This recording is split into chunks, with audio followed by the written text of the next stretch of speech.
Hey, this is Mr. Lifestyle, Jaime Swindell, and I have a question. What would you say is the number one thing that the most uber successful people have in common? And I mean people like Donald Trump, Oprah Winfrey, Bill Gates, Dr. Martin Luther King Jr., the Pope, Nicki Minaj, I mean, even Kim Kardashian. What would you say is the number one thing that these really successful, influential people have in common? The answer is they all knew how to sell well. They sell well. I mean, think about it, right? Dr. Martin Luther King Jr., what did he sell? He sold the benefits of integration.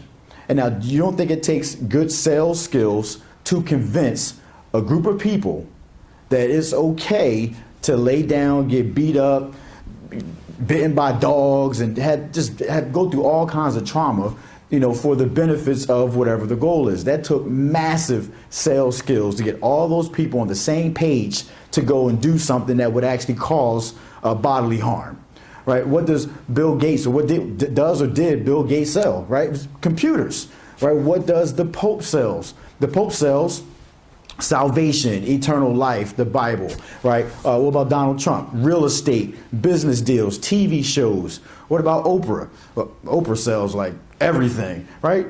New car for you, new car for you, new car for you, new car for you.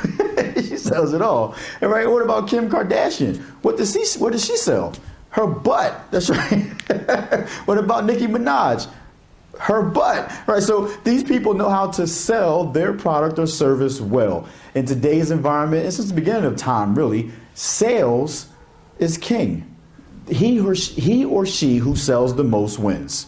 Right, that's the bottom line. If you don't have any customers, you're not making any money. You're not able to influence people. The politicians that get the most done, or at least get elected, are the ones that have the biggest purse, so they can convince people to donate to their cause, convince people to vote for them. It's all about using words to convince people to do something you want them to do. And the masters have set it up where when they convince people to do something, those people want to do what those people want them to do.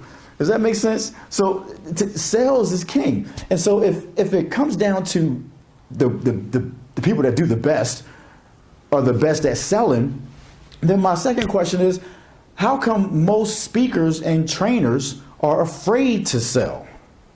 You know why? They don't know how to do it. Or at least they don't know how to sell well. And so they give it a try, they give it, a poor attempt, but they do it based upon whatever they know.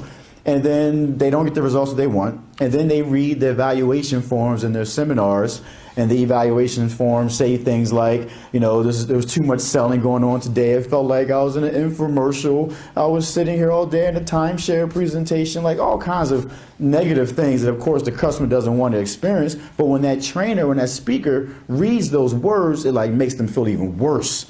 Right, so they don't even attempt it anymore. And so eventually, over time, those speakers and trainers, they take one of three actions. The first action, they simply quit and they go get a job at Walmart. Yes, you want to see a lot of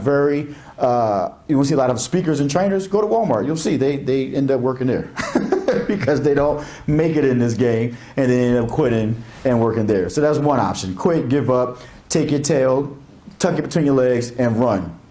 The second option is they try to rebrand or reposition themselves. Like, they'll say things like, well, I'm going to focus on my other businesses.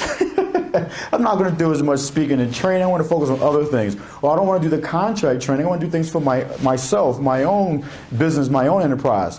These people don't understand that they still have to sell in that environment. So whatever it is, right? If you're trying to sell yourself on getting booked more, you're going to have to learn how to sell. If you want to write your own book, well, you have to learn how to sell it so people can buy it. Or you have to sell the publishers on actually taking your book on. You're going to sell. If you want to be a good parent, you have to sell your kids on the benefits of eating their vegetables, going to bed on time, doing what you tell them to do when you said to do it, not a moment later, right? It still requires sales skills.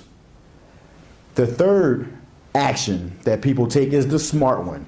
They decide to face their fear. In fact, they decide to take this sales thing and master it. They put it under their feet. They conquer this demon, so that way the demon works for them. Of course, I don't like to say demon because I don't believe that sales is anything bad. There's nothing wrong with selling. That's how the world goes around. Now, of course, you want to make sure that you have a good product, right? If you have crappy products, and this doesn't apply to you at all anyway, but if you have a good product, you have a good service, you have something that you believe in, there is nothing wrong at all for offering that to someone else in exchange for money, in exchange for currency. You know, yeah, hundreds of years ago, we would barter.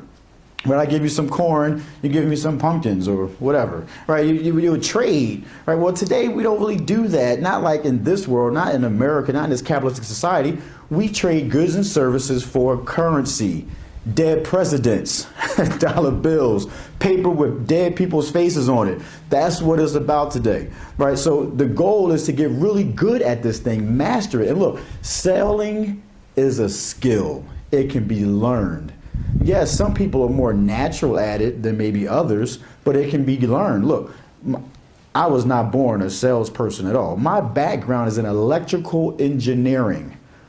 Yes, electrical engineering. That is what I did. All right, and so to be in an environment of selling was completely different from me.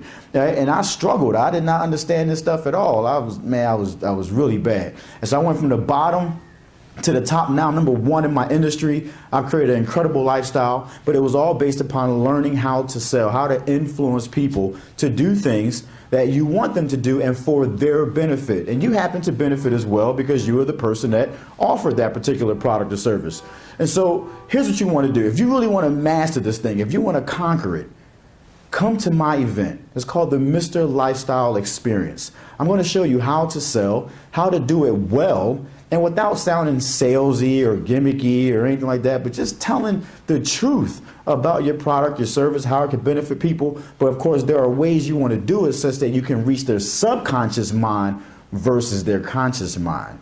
When you reach the subconscious mind, then that person, the audience, they come to their own conclusion that your product is the best thing for them. And then they naturally want your product or service. So there's ways to language things such that it reaches the subconscious mind. Look, if you want to learn how to sell well, again, come to my event.